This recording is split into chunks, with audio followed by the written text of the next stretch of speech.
자, 오늘 함께 나누실 하나님 말씀은 골로새서 1장 25절부터 29절까지의 말씀입니다.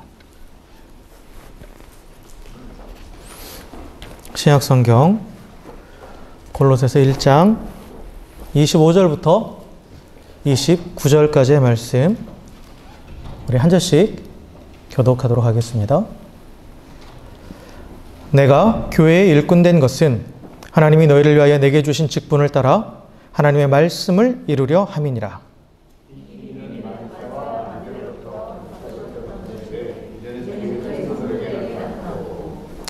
하나님이 그들로 하여금 이 비밀의 영광이 이방인 가운데 얼마나 풍성한지를 알게 하려 하심이라. 이 비밀은 너희 안에 계신 그리스도시니 곧 영광의 소망이니라.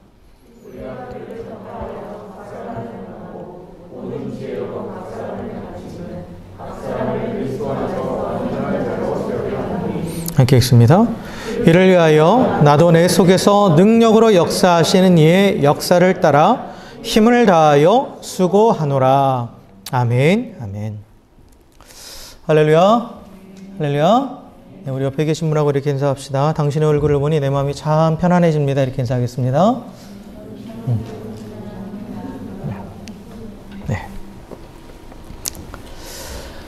날이 많이 따뜻해졌죠? 네. 오늘 좀 더운 것 같아요. 이제 봄이 오고 있습니다. 봄이. 네. 겨울은 가고 봄이 오고 있고, 참 시간이 흘러가는 것은 뭐 어쩔 수 없는 것 같아요. 그렇죠? 하나님께서 우리에게 또 새 날을 주시고 또 새 계절을 주시고 계속해서 우리 인생을 이끌어 가시는데, 그 모든 날들이 정말 하나님 안에서 의미 있고 또 하나님이 기뻐하시는 복된 삶들이 되기를 또 주의 이름으로 축원합니다. 네. 오늘 우리가 읽은 이 골로새서 말씀은 바울이 로마 감옥에 갇혀 있을 때 이 골로새 지역에 있는 교회들에게 쓴 편지죠. 그래서 바울이 감옥에 갇혀 있을 때 쓴 편지를 우리가 묶어서 옥중서신이라고 부르는데, 그 옥중서신이 그 성경에 지금 4개가 실려 있죠. 에베소서, 빌립보서, 골로새서, 그리고 빌레몬서. 이 네 권의 서신서가 바울이 감옥에 있을 때 쓴 편지들입니다. 근데 이 골로새 교회는 그 바울이 세운 교회가 아니라 이 바울의 제자인 에바브라라는 사람에 의해서 세워졌어요. 실제로 보면 나오죠. 에바브라가 이 골로새 교회를 세웠습니다. 그리고 이 골로새 교회는 참 모범적인 교회였어요. 믿음 위에서 잘 성장하고 있는 그러한 교회였습니다. 그런데 사실 이들에게도 지금 위협이 있었어요. 그 초대교회 당시 교회를 위협하는 여러 가지 요인들 중에 물론 외부적인 핍박도 있었지만 더 심각한 위협은 뭐였냐면 사실 안쪽에 내부적인 문제가 더 심각한 거잖아요. 그 내부적으로 그 이단의 공격이 계속 있었어요. 이단의 공격이. 근데 물론 그런데 여기 골로새 교회는 아직 직접적으로 그러한 문제는 발생하지 않았지만, 그러나 그 주변의 교회들도 계속해서 그 이단의 세력에 공격을 당하고 있었고, 또 유대 율법주의자들이나 또 이런 이단들에 의해서 계속 공격을 당하고 있었기 때문에 골로새 교회도 지금 그럴 위험에 처해 있었다라는 거죠. 그래서 사실 이 골로새서를 쭉 들여다보면 이 거짓 교사, 거짓 복음을 가지고 와서 가르치는 그 거짓 교사들에 대한 그런 경고 내용들이 있어요. 그리고 바울의 서신서들은 보면 다 그 내용들이 있습니다. 거짓 교사에 대한 그런, 그래서 유사 복음, 가짜 복음을 가지고 와서 그것이 진짜였냐, 그렇게 속이는 그런 거짓 교사들에 대한 경고들이 있는데, 마찬가지 골로새 교회도 그래서 그런 거짓 교사들의 위험을 경계하고, 그리고 성도들과 바른 진리에서 계속해서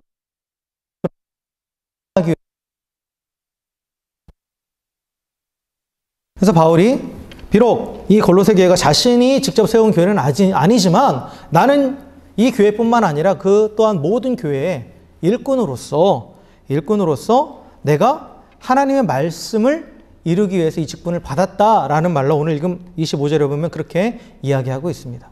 그래서 내가 교회의 일꾼 된 것은 하나님이 너희를 위하여 내게 주신 직분을 따라 하나님의 말씀을 이루려 한다라고 그렇게 얘기하고 있어요. 근데 이 말씀은 그 바울이 하나님께서 바울을 이 교회의 일꾼으로 세우신 목적이 바로 하나님의 말씀을 이루기 위함이다. 이거는 뭐냐면 그 말씀을 온전히 선포하게 하기 위함이라는 거예요. 하나님의 말씀을 온전히 선포하기 하기 위해서 그 모든 교회들이 진리에 바로 설 수 있도록 하나님께서 그러한 사명을 바울에게 주셨고, 그래서 바울이 내게 주신 그 직분, 그 사명을 따라서 나는 지금 너희에게 이렇게 말씀을 전한다 라고 지금 그렇게 이야기하고 있습니다. 그래서 지금 바울이 이제 쭉 이제 앞에서도 지금 우리가 읽지는 않았지만 그 복음의 핵심에 대해서 예수 그리스도가 누구이신가에 대해서 이야기를 하고, 그리고 또 계속해서 이제 이 성도들에게, 예수 그리스도를 믿는 성도들에게 그럼 어떻게 살아야 될지, 그 삶의 자세들에 대해서, 그리고 어떻게 살아가는 것이 더 하나님이 기뻐하시는 거룩한 백성의 삶인지에 대해서 쭉 이제 언급을 하는데, 근데 26절에 보면 바울이 뭐라고 얘기하냐면 이 비밀은 만세와 만대로부터 감추어졌던 것인데 이제는 그의 성도들에게 나타났다라고 이렇게 말합니다. 여기서 자신이 하나님의 말씀을 너희들에게 가르치는데 그것이 비밀이었다. 원래는 비밀이었다라는 거예요. 비밀이라는 표현을 씁니다. 그래서 이 비밀이라는 이 단어를 콕 찍어서 사용한 이유가 있어요. 그냥 내가 하나님의 말씀을 전하는 것은 하나님께서 뭐 이전부터 너에게 그 드러내라고 하신 것이다 이렇게 말할 수 있는데, 비밀이라는 단어를 콕 집어서 쓴 이유가 있습니다. 아까도 말씀드렸지만 초대교회에서 가장 큰 위협은 이단의 위협이라고 그랬죠. 근데 그 여러 이단들 중에 이 당시에 가장 위협적인 이단이 바로 영지주의였어요.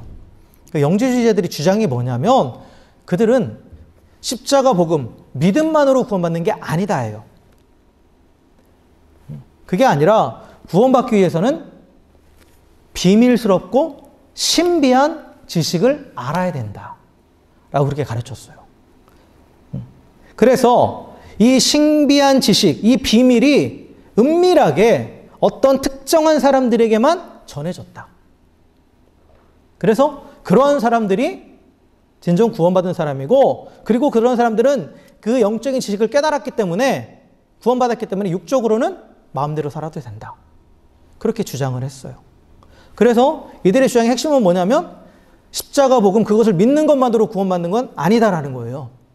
가짜 복음은 항상 그렇죠. 가짜 복음은 십자가 복음 외에 다른 것들을 자꾸 더하는 거예요. 더하는 겁니다. 그리고 또 예수님이 구세주 되심을 부인하는 거예요. 예수님으로 부족하다 이거죠. 그래서 율법주의자들 같은 경우는 예수 믿어도 율법을 다 지켜야 구원받는다 이렇게 말하는 거고, 그리고 영지주의자들은 예수를 믿는 것만으로는 부족하고 또 다른 하나님이 주시는 신비한 지식이 있는데 그 지식의 근원을 그 선악과에서부터 가져와요. 그래서 그것을 은밀하게 전해 내려오는 그 지식들을 깨달은 특정한 집단의 사람만이 구원받는다 라고 그렇게 가르쳤습니다. 그러니까 바울은 지금 여기서 뭐를 얘기하냐, 하나님께서 그 비밀, 감춰두셨던 비밀이 있다라는 거는 인정해요. 근데 그 비밀이 이제 모든 성도들에게 다 드러났다라는 거죠. 어느 특정한 사람들에게만 알려진 게 아니라 다 드러났다라는 거예요. 그리고 그 비밀이 뭐냐? 예수님이라는 거죠. 예수님이라는 거예요. 바로 영광의 소망이신 그리스도께서 하나님이 창세전부터 당신의 백성을 위해서 준비해 놓으셨던 비밀이고, 그리고 이제 때가 되어서 그것을 모든 사람들에게 드러내셨다라는 거죠. 영지주의자들이 주장하는 것처럼 어떤 특별한 소수의 집단에게만 은밀하게 전해오는 것이 아니라 다 드러내셨다라는 거예요. 하나님께서. 그래서 이 소망, 영광의 소망이신 예수 그리스도, 우리에게 영광을 가져다 주는, 즉 영광이라는 것은 마지막 때에 하나님 앞에서 영화롭게 변화되는 그 영광의 순간, 그 소망을 우리에게 주시고 그 소망을 성취하시는 예수 그리스도가 하나님의 비밀인데, 그 비밀은 모든 성도들에게 다 하나님께서 보여주셨다라는 거죠. 그래서 예수 그리스도를 통한 하나님의 구원, 한마디로 복음이죠. 복음. 이 복음이 하나님의 비밀이에요. 그런데 하나님께서 이 성도들에게 그것을 다 드러내셨다라는 거죠. 그래서 성도는 하나님께서 나타내신 비밀, 즉 예수 그리스도를 통해서, 복음을 통해서 그것을 믿음으로 구원받고 하나님의 백성이 되었습니다. 그것을 지금 바울은 먼저 선포하고 있는 거예요. 굳이 영지주의자들이 쓰는 이 비밀이라는 단어를 사용해서. 그래서 그들의 주장이 잘못됐다라는 것, 가짜다라는 것을 분명하게 지금 나타내고 있습니다. 지금 이 자리에 모여있는 우리 모두는 하나님의 비밀인 예수 그리스도를 통해서 완성된 구속, 즉 죄사함의 은혜를 믿음으로 구원받아서 하나님의 백성으로 거룩하게 구별된 성도입니다. 믿으십니까? 우리가 구원받은 건 다른 어떤 신비한 지식이 아니라 오직 예수 그리스도, 그리고 예수 그리스도께서 하나님께서 예수 그리스도를 통해서 완성하신 구속의 사역을 믿는 믿음으로 구원받은 거예요. 십자가와 믿음으로. 그래서 구원받았다라는 거죠. 그래서 예수 그리스도를 통해서 구원받고 하나님의 백성이 되었습니다. 죄사함의 은혜를 믿음으로 구원받아서 하나님의 백성과 거룩하게 구별되었죠. 우리는. 그리고 이 사실을 누가 보증하세요? 우리 각 사람 안에 계신 성령께서 보증하시는 거죠. 성령께서 도장을 찍으셨다고 했잖아요. 우리 각 사람 안에 성령이 계시다라는 게, 하나님의 영이 계시다라는 게 우리가 구원받았다는 보증이에요. 그래서 우리는 이렇게 이제 하나님의 그 비밀을, 하나님께서 보여주신 그 비밀을 알고 경험했기 때문에 구원받은 하나님의 백성인데, 그렇다면 이제 우리가 그 하나님의 백성으로서 이제 무엇을 해야 되는가? 무엇을 해야 되는가? 어떻게 살아야 되는가? 이제 그거를 좀 우리가 생각을 해봐야겠죠. 여러 번 말씀드렸지만 구원받고 바로 하나님 나라 가면 참 좋겠어요. 그럼 이 땅에서 이렇게 이꼴 저꼴 안 보고 괴로움 안 당하고 요즘 같은 정말 한 치 앞을 내다볼 수 없는 이런 시대 가운데 불안해하지 않아도 되는데, 근데 하나님은 또 우리를 이 땅에 남겨두셨단 말이에요. 바로 안 데려가시고. 그죠? 이 땅에 살아가게 하신다라는 거죠. 그러면 그렇게 하시는 하나님의 목적이 있을 거 아니에요. 물론 우리가 알죠. 하나님이 우리를 통해서 당신의 영광을 드러내기 원하신다라는 거, 이 땅 가운데에. 그런데 어떻게 그것을 우리가 드러낼 것인가?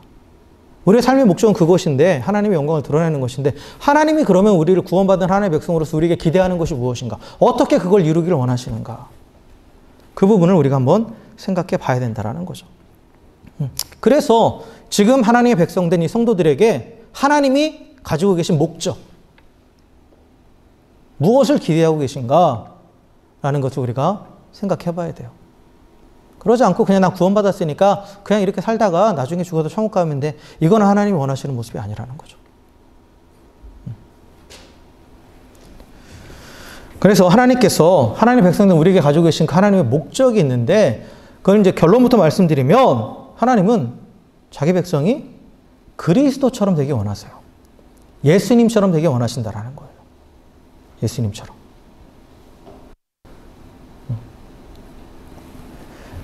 말씀이 육신이 되어서 이 땅에 오신 예수님.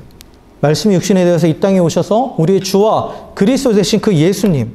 바로 그분을 닮아가는 것이 구원받은 하나님의 백성, 성도, 우리를 향한 하나님의 목적입니다. 그걸 하나님께서 원하신다라는 거예요. 이에 대해서 성경이 계속해서 말하고 있어요. 하나님 우리가 예수님 닮기 원하신다라는 것을. 구원받은 당신의 백성이 예수님을 닮아가기 원하신다라는 것을 성경은 계속해서 얘기하고 있습니다. 대표적인 세 개의 구절을 찾아보면, 먼저 로마서 8장 29절에 보면 이렇게 말씀하고 있어요.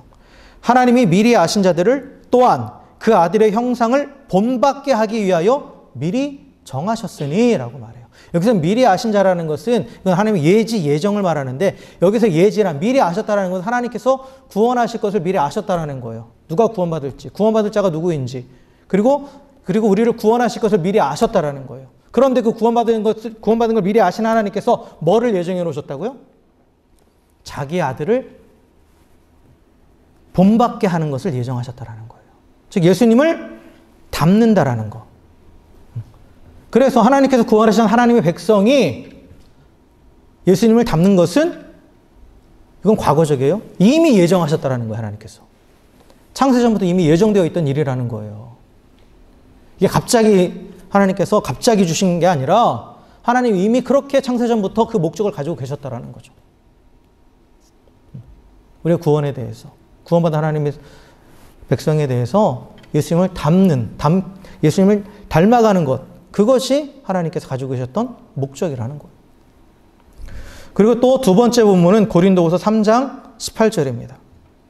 고린도후서 3장 18절에 보면 우리가 다 수건을 벗은 얼굴로 거울을 보는 것과 같이 주의 영광을 보매 그와 같은 형상으로 변화하여 영광에서 영광에 이르니 곧 주의 영으로 말미암음이니라 라고 이렇게 말해요.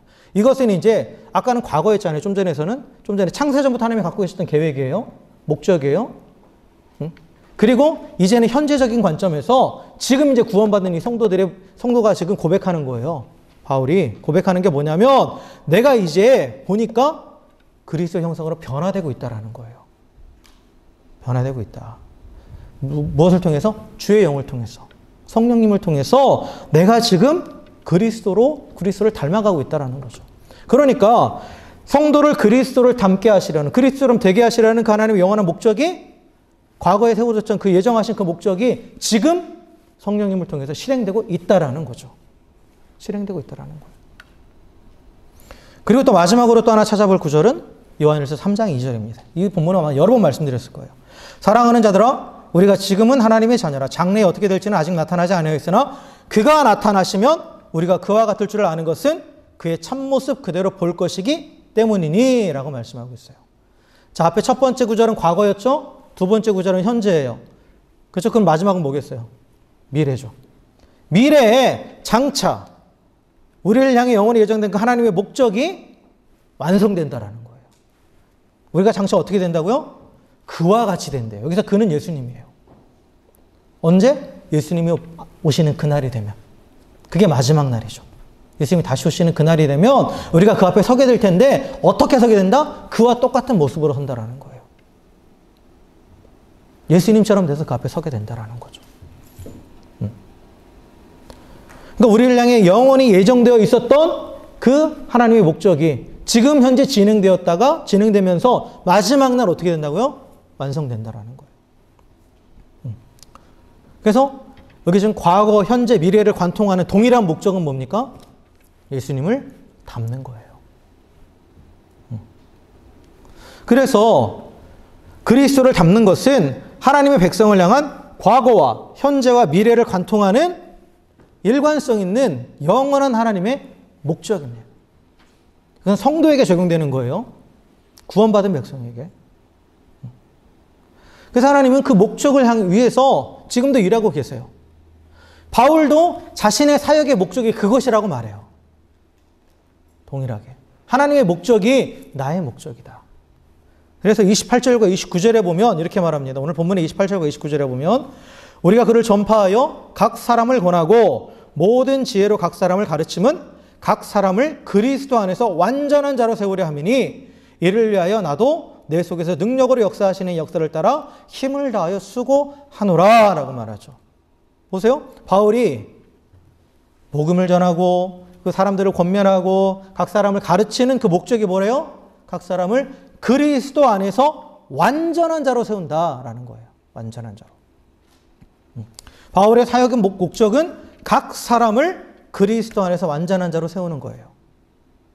그런데 여기서 완전한 자로 세운다고 했어요. 완전한, 우리말로는 이제 완전한으로 해석되어 있는데, 물론 영어 성경도 어떤 번역 보면 퍼펙트라고도 그 해석이 되어 있어요. 그런데 원래 이 원어는, 헬라어 원어는 텔레이오스라는 단어입니다. 이 텔레이오스라는 단어는 완전한으로도 번역되지만 또는 성숙한으로도 번역돼요. 성숙한. 그래서 이 텔레이오스가 완전함으로 해석이 됐을 때 이거는 사실 완전한 분은 하나님밖에 없거든요. 인간의 완전함은 있을 수 없어요. 그래서 사실 어떤 해석이 더 여기 의도에 가깝냐면 성숙한이에요. 성숙한. 그리스도 안에서 성숙한 자로 세우길 원한다라는 거죠. 성숙한 자로. 그래서 그리스도 안에 있다. 그리스도 안에 있다라는 것은 인격적으로 또 생명으로 그분과 연결되어 있다는 거예요. 성경에서 누구누구 안에 있다. 그리스도 안에서라는 말을 참 많이 쓰죠. 바울이 참 자주 쓰는 표현이에요. 그리스도 안에 있다는 그리스도와 연결되었다는 뜻이에요. 하나 되었다라는 뜻이죠. 유기적으로 연결되어 있다는 거예요. 그래서 그리스도 안에서 성숙한 자란 그리스도와 연결되어서, 그래서 연결되기 위해서는 우리가 그분을 사랑하고 순종하고 또 그분을 더 알아가는 그러한 여러 가지 것들을 통해서 그리스도와 연결되어서 성숙하다. 연결되어서 성숙하다라는 것은 결과적으로 예수님을 닮아간다라는 거죠. 그리스도와 연결되었기 때문에, 연결되면은 닮아가는 거예요. 그래서 이 텔레이오스는 성숙한이라는 의미입니다. 즉 그리스도를 닮아가는 것. 그것을 위해서 내가 사역한다라는 거예요, 바울이. 다른 게 아니라. 그리고 이 텔레이오스라는 단어, 오늘 지금 헬라어 원어를 좀 많이 쓰는데 중요하니까 한번 들어보세요. 이런 게 있다라고. 이 텔레이오스라는 단어는 사실 아까도 말한 그 영지주의자들이 원래 쓰던 단어예요. 이것 또한. 영지주의자들이. 그 영지주의자들은 이건 이제 완전한이라는 의미로 사용을 했는데, 이 영지주의자들은 이 그리스도인들 가운데 계급이 있다고 생각을 했어요. 두 개의 계급을 가지고 있었어요. 두 개의 계급. 그래서 두 종류의 그리스도인이 있다고 했는데, 한쪽은 뭐냐면 피스티스. 피스티스가 이제 믿음입니다. 헬라어로. 믿음을 가지고 있는 호이폴로이. 호이폴로이란 평범한 자들. 그러니까 피스티스. 아까도 말했지만 영지주의자들은 믿음만 갖고 안 된다고 그랬잖아요. 근데 그리스도인 안에는 어쨌든 간에 믿음만을 가지고 있는 그런 평범한 자들이 있고, 그리고 또 다른 한쪽은 어떤 사람이냐? 그노시스.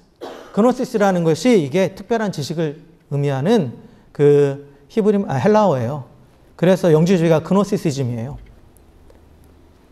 근데 이 특별한 지식, 그노시스를 가지고 있는 호이 텔레이오이, 완전한 자들이 있다고 얘기했어요. 그러니까 자기들이 주장하는 그 비밀을 알고 있는, 그걸 가지고 있는 사람들이 완전한 자다.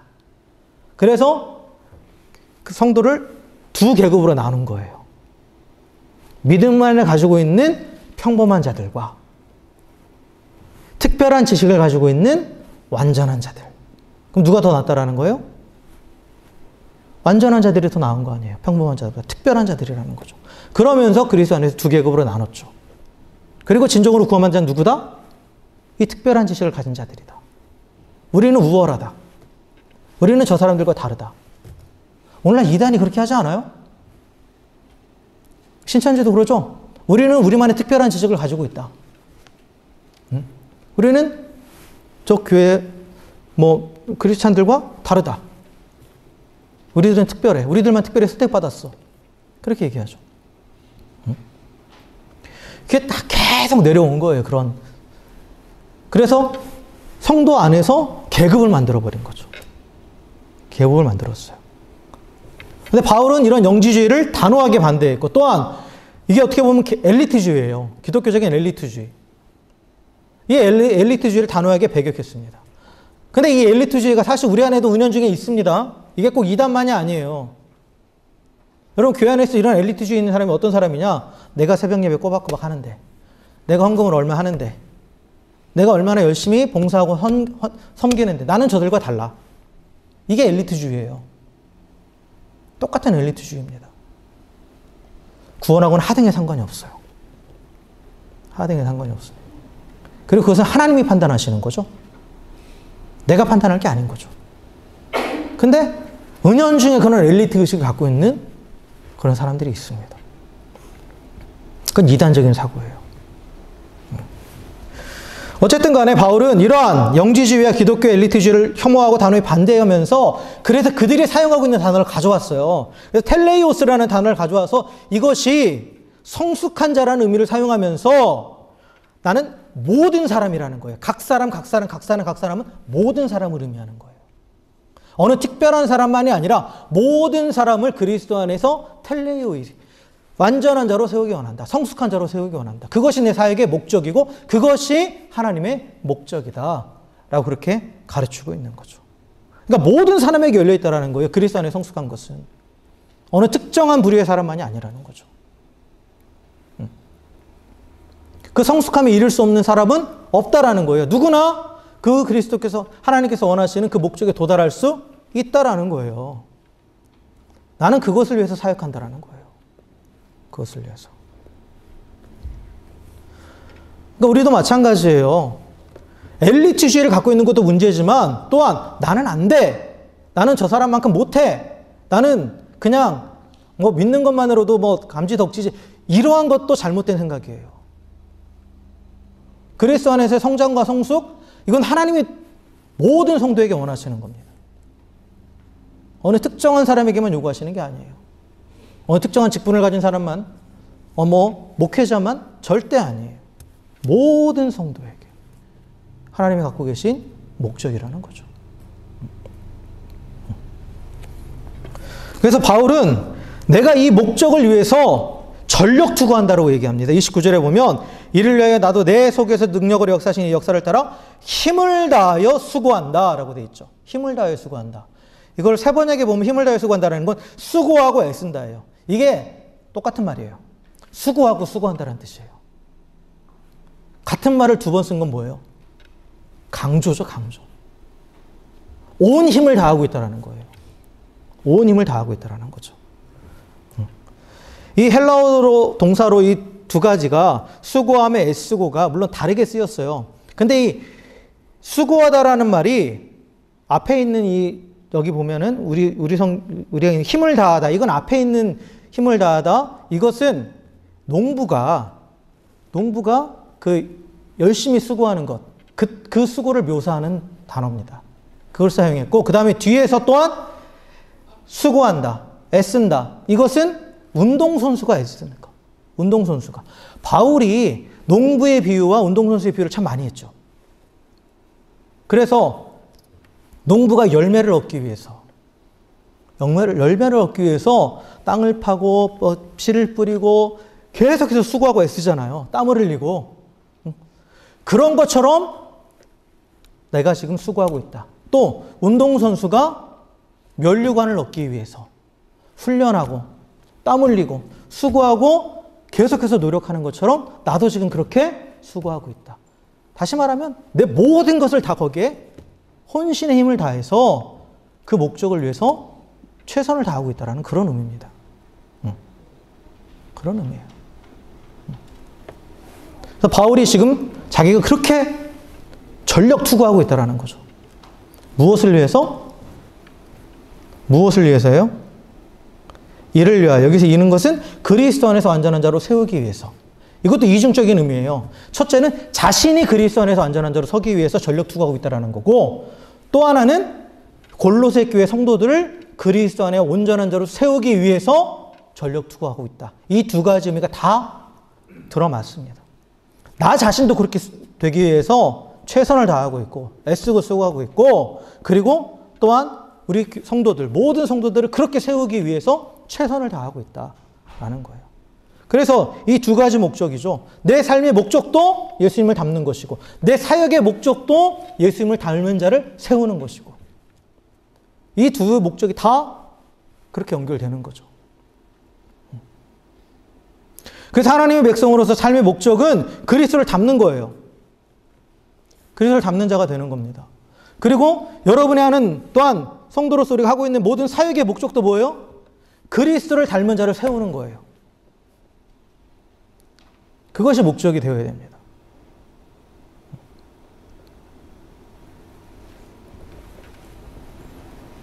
그리고 그것이 바로 하나님께서 자기 백성을 향해서 창세전부터 가지고 계셨던 영원한 목적입니다. 영원한 목적이에요. 자, 그런데 말입니다. 여기까지만 하면, 그래, 수고하고 애써서, 자, 우리가 그리스도를 닮은 자가 돼야겠다. 이렇게 결단하고 하면 좋겠지만, 근데 여기 분명히 한계가 있죠. 우리의 힘으로 됩니까? 안 됩니까? 한계는 분명히 있어요. 우리 힘으로는 안 돼요. 아무리 우리가 우리 힘으로 수고하고 해도 안 된다라는 거예요. 그럼 이게 어떻게 가능하느냐? 어떻게 가능하냐? 29절에 바울이 자신이 그렇게 애쓰고 수고한다는 말 앞에 붙어있는 수식어가 있죠. 내 속에서 능력으로 역사하시는 이의 역사를 따라 내가 수고한다라는 거예요. 내 속에서 능력으로 역사하시는 이 누굽니까? 성령이죠. 성령이 주시는 힘으로 내가 수고한다라는 거예요. 내 힘으로 되는 건 아니에요. 그걸 누가 가능하게 하시는 거예요? 성령이 가능하게 하신다라는 거예요. 하나님께서 우리에게 주신 이 목적을 우리가 스스로 힘으로 완성하라고 하신 적은 없어요. 하나님께서 이걸 완성할 수 있도록, 이걸 이룰 수 있도록 성령을 우리 가운데 보내주셨습니다. 그래서 성령의 능력으로 수고하고 했을 때 우리가 그리스도를 닮은 성숙한 그리스도인이 될 수 있다라는 거예요. 우리 힘으로는 안 되지만 하나님께서 그 목적을 이룰 수 있도록 우리 가운데 성령을 보내주셨다라는 거죠. 이거에 대해서 윌리엄 템플이라는 사람이 이렇게 예를 들었어요. 세계 대문호, 영국의 대문호 하면 이제 셰익스피어잖아요. 셰익스피어. 그 셰익스피어를 예로 들어서 이렇게 얘기했습니다. 내게 햄릿이나 리어 왕 같은 희곡을 주고 그런 희곡을 쓰라고 말하는 것은 아무런 소용이 없는 일이다. 셰익스피어는 할 수 있지만 나는 할 수 없다. 내게 예수님의 삶과 같은 삶을 보여주고 그렇게 살라고 하는 것은 아무런 소용이 없는 일이다. 예수님은 그렇게 살 수 있지만 나는 그럴 수 없다. 그러나 셰익스피어의 재능이 내 속에 들어온다면 나도 그처럼 희곡을 쓸 수 있다. 예수님의 영이 내 속에 들어온다면 나도 그분처럼 살 수 있다. 중요한 원리를 가르쳐 주는 거죠. 우리가 아무리 셰익스피어 희곡을 많이 읽고 많이 해도 그처럼 글을 쓸 수는 없죠. 근데 그 셰익스피어의 재능이 내 안에 들어오면 쓸 수 있는 거예요. 그렇게. 더 나은 것도 쓸 수 있겠죠. 마찬가지로 우리가 예수님처럼 예수님을 닮아가기 원한다고 해서 내 힘으로는 그게 되지 않지만 그렇게 살아갈 수는 없지만 예수님의 영이 우리 안에 들어오시면 할 수 있다라는 거예요. 그래서 하나님의 목적은 우리가 그리스도처럼 되는 것인데 하나님은 그 목적을 성취하기 위해서 우리를 성령을 보내주시고 또 성령으로 충만하게 하십니다. 성령으로 충만하게 하세요. 성령은 하나님의 영이며 예수님의 영이죠. 그렇죠? 그래서 예수님의 영인 성령은 우리에게 본이 되시는 예수님을 가르쳐줘요. 보여줘요. 예수님이 어떻게 말씀하시고 어떻게 행동하시고 어떻게 살아오셨는지 우리에게 가르쳐줍니다. 그리고 또한 예수님의 영인 성령은 이제 우리에게 예수님처럼 살 수 있는 능력을 주신다라는 거예요. 그렇기 때문에 성도가 수고하고 애써야 될 건 뭐냐? 성령 충만이에요. 다른 게 아니라 성령 충만을 위해서 애쓰고 수고해야 됩니다. 성령 충만을 위해서 애쓰고 수고해야 된다는 건 뭐냐? 성령 충만을 위해서 우리 의지적인 것이 필요하기 때문에 그런 거예요. 애쓰고 수고한다는 건 내 의지가 들어가는 거잖아요. 성령 충만. 이 충만이라는 것은 어떤 것에 완전히 사로잡힌 거예요. 그래서 그것의 기운으로 살아가는 거죠. 왜 성령 충만에 대한 그 성격을 가장 잘 표현한 게 에베소서 5장 18절이잖아요. 술 취하지 말라 이런 방탕한 것이니 오직 성령으로 충만함을 받으라. 술에 취한다. 술 취해서 산다는 건 뭐예요? 술 기운으로 사는 거예요. 술에 힘을 입어서 사는 거죠. 근데 성령 충만. 그럼 성령에 취해 산다는 의미예요. 그러면 성령의 기운으로 산다는 거죠. 성령의 영향으로 살아가는 거예요. 성령에서 조정받는 거죠. 술 취하면 술에 조정을 당하는 거잖아요. 알코올에 조정을 당하는 거죠. 그 사람의 지적인 것과 또 감정, 의지적인 것이 알코올에 조정을 받아서 전혀 다른 사람이 나오죠. 경험 안 해보셔서 모르죠. 근데 전혀 다른 사람이 나오죠. 술 취하면. 그의 조정을 당해서. 성령께서 조정하시면 내가 모르는 내가 나올 수 있고 전혀 내 힘으로 안 되는 것이 가능해진다는 거예요. 그리고 또한 이 성령으로 충만하라는 것은 일회적인 이벤트가 아니라 유지해야 되는 거예요. 성령 충만은. 그래서 영구적으로 계속해서 우리가 그 상태를 유지해야 됩니다. 이벤트성으로 한 번이 아니라 성령 세례는 일회적인 사건이에요. 성령이 한번 그 삶을 확 역사하셔서 그 사람을 한번 뒤집어 놓는 그 사건을 우리가 성령 세례라고 하는데 그건 일회적인 사건인데 그 상태가 지속되는 것을 우리가 충만이라고 하는데 그 충만은 유지돼야 되는 거예요. 유지돼야 돼요. 이 성령 충만이 유지될 때 그 성령의 능력으로 우리 안에 변화가 일어나면서 예수님을 닮아가게 되는 거죠. 그럼 우리 성령 충만을 유지하기 위해서 애쓰고 수고해야 됩니다. 성령 충만을 유지하기 위해서 그럼 우리가 어떻게 애쓰고 수고해야 되느냐? 첫째는 먼저 성령을 근심하게 하지 말아야 돼요. 성령을 근심하게 하는 것은 뭐냐면 내가 죄를 짓는 거예요. 죄를 지으면 죄의 지배를 받습니다. 성경들이 분명히 말해요. 내가 죄를 지으면 죄의 세력 아래 나를 맡기는 게 되는 거예요. 그렇기 때문에 성령께서 그걸 보고 근심하신다라는 거예요. 성령은 인격적이시기 때문에 우리가 죄의 영향력 아래 스스로 가기로 결단해서 들어갔을 때 억지로 빼내오지 않으세요. 그런데 그런 모습을 보면서 탄식하시고 근심하시는 거예요. 그러니까 우리가 죄의 지배를 받지 않도록 성령에 이끌려서 살아갈 수 있도록 우리는 죄와 싸워야 됩니다. 죄와 싸우는데 수고하고 애를 써야 되는 거예요. 그러면서 날마다 나를 쳐서 복종하는데 수고하고 애를 써야 되는 거고, 또한 하나 더 말씀드리면 이 성령을 소멸해서는 안 된다라고 말해요. 데살로니가전서 5장 19절에 보면 성령을 소멸하지 말라라고 말하죠. 성령이 소멸된다는 게 어떤 것이냐? 이거는 어떤 의미냐면 성령은 우리 안에서 계속해서 예수님을 보여주시고 깨닫게 하시고 우리가 어떻게 해야 될지 가르쳐 주시잖아요. 그걸 내가 무시하는 거예요. 그걸 거절할 때가 있어요. 분명히 성령의 그 인도하심이, 우리가 성령의 감동이라는 표현을 쓰잖아요. 성령의 감동이 있어요. 이게 분명히 하나님께서 되게 원하시는 부분이야. 근데 지금은 조금 곤란해요. 나중에 할게요. 지금은 마음이 안 내켜요. 그러면서 이제 거절하는 거예요. 그럴 때마다 우리가 성령을 소멸하는 겁니다. 그래서 성령께서 감동을 주실 때는 즉각적으로 반응해야 되는 거예요. 즉각적으로. 그걸 미루면 될까요? 미루면 자연스럽게 잊어버리게 되는 거예요. 소멸되는 거죠. 소멸되는 거예요. 사단의 전략이라고 있잖아요. 자꾸 미루게 하는 거. 제가 순종하지 않겠다라는 게 아니라 형편이 되면 할게요. 좀 여건이 허락되면 할게요. 이렇게 자꾸 미루게 만들잖아요. 그게 성령을 소멸하는 겁니다. 그래서 우리가 성령에 근심하게 하는 그 죄에 대해서 싸우고, 또한 즉각적으로 성령의 감동을 따라 순종하면서 또 나아갈 때 우리가 성령 충만함을 유지할 수 있고, 그럴 때 우리가 예수님을 닮아가는 거예요. 그래서 성령 충만의 열매는 뭐냐? 성령의 열매들이 맺히는 거예요. 성령 충만함이 지속되면 성령의 열매가 맺힙니다. 그래서 갈라디아서 5장 16절에 보면 너희는 성령을 쫓아 행하라. 이건 성령의 충만함을 얘기해요. 성령 충만함을 계속해서 유지하라. 그리하면 육체의 욕심을 이루지 아니하리라. 육체의 욕심이라는 건 정욕입니다. 그래서 성령 충만한 삶을 살면 이 정욕의 열매를 맺지 않는 거예요. 정욕의 열매는 죄죠. 그리고 결국은 사망이에요. 그러나 성령으로 충만한 자에게 뭐가 맺힙니까? 성령의 열매가 맺혀요. 그리고 성령의 열매들 9가지 열매가 나오죠. 갈라디아서 5장 22절부터 23절.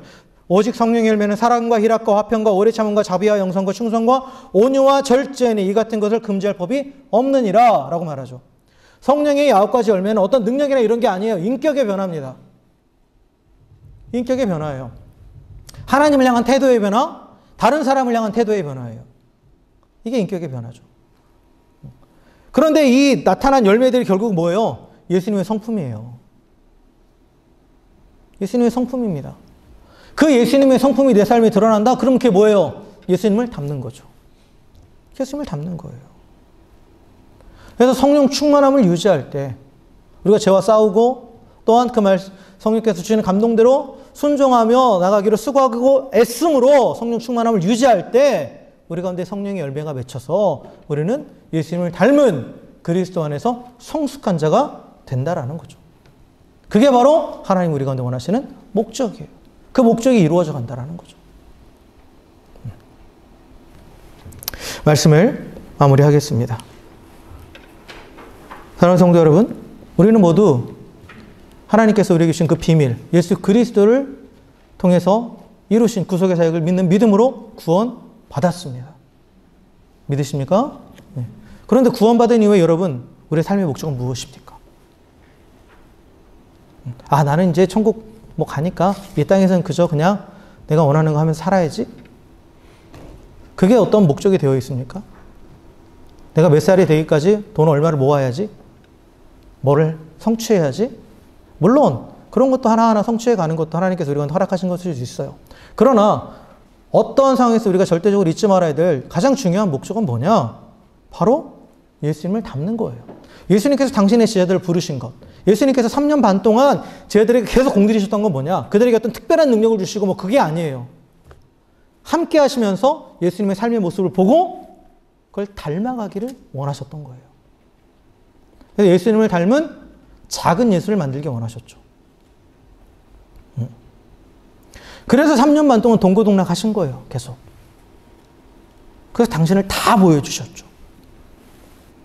그러나 또한 예수님은 그 제자들이 인간적인 노력으로만 되지 않는다는 것도 아셨어요. 그러니까 승천하신 이후에 어떻게 하셨어요? 성령님을 보내주셨죠. 그래서 제자들의 삶이 그 성령 충만을 받은 이후에 어떻게 됩니까? 완전히 달라지죠. 완전히 달라집니다. 그래서 그들은 다 작은 예수로 살았어요. 예수님처럼 생각하고 예수님처럼 말하고 예수님처럼 행동하고 결국은 죽기까지 그 예수님의 모습을 철저하게 닮아갔죠. 그리고 또한 자신뿐만 아니라 또 자신이 그렇게 살아가는 삶을 통해서 다른 이들도 예수님을 닮아갈 수 있도록 돕는 자로 세워졌죠.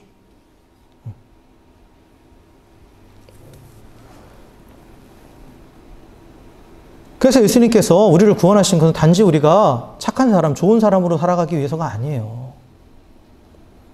예수님을 닮기를 원하신다라는 거죠. 이 땅에서 작은 예수로 살아가기를 원하신다라는 거예요. 그리고 이렇게 우리가 예수님을 닮은 작은 예수로 살아갈 때 저절로 예수님이 드러나는 거죠. 그게 복음 증거예요. 물론 입술로도 전해야 되지만 그러나 또한 가장 강력한 것은 나를 통해서 드러나는 예수님의 모습이에요. 세상은 누구를 통해서 예수님을 본다고 그랬죠? 세상은 누구를 통해서 예수님을 보는 거예요? 신실한 그리스도인을 통해서 예수님을 보게 돼 있어요. 예수님을 닮은 그리스도인을 통해서 예수님을 보게 된다는 거죠. 그래서 우리의 삶의 목적이 그것이 되어야 된다는 거예요. 하나님의 백성으로서 우리는 예수님을 닮기 위해서 애쓰고 수고해야 됩니다. 그래서 성령 충만함을 유지하기 위해서 성령께서 나를 온전히 지배하시도록 나를 내어드려야 되고 날마다 나를 부인하고 내 십자가를 지고 예수님을 따라가야 되고 내가 가지고 있는 내 삶에 대한 내 모든 권리, 나의 삶은 나의 것? 아니에요. 나의 삶은 주님의 것이에요. 그리고 그럴 때 내 삶이 더 행복합니다. 내가 내 삶을 조종하는 것은 실패의 길입니다. 그렇게 온전히 주께 맡겨드리고 성령님께 드릴 때 그럴 때 우리의 삶이 진정 예수님을 닮는 삶이 되어가고 그리고 하나님이 주신 그 목적을 이루는 삶이 되어서 하나님이 주시는 그 목적을 이루어가는 과정 가운데 우리 가운데 하나님은 분명하게 기쁨과 평강을 주십니다.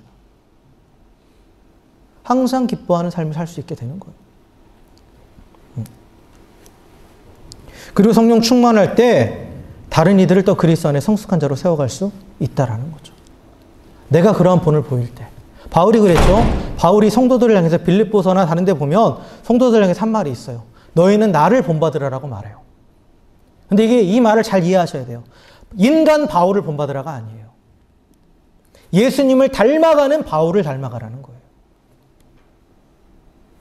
예수님을 닮기 위해서 몸부림치는 그 바울의 모습을 보면서 너희도 나처럼 예수님을 닮는 것을 삶의 목적으로 삼고 그리고 그렇게 나처럼 나를 본받아서 예수님을 닮아가라 라고 말하는 거죠. 그래 나는 그것을 위해서 사역한다라고 분명히 지금 말하고 있잖아요.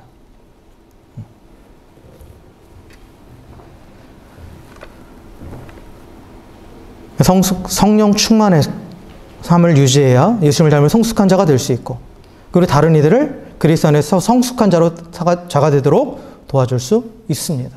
그럴 때 내 자신을 통해서 또 하나님의 비밀인 예수님을 드러내는 우리가 그런 증인된 삶을 살아갈 수 있고 또한 그러한 자들이 모인 공동체가 예수님을 드러내는 그러한 또 구원의 방주 역할을 감당할 수 있습니다.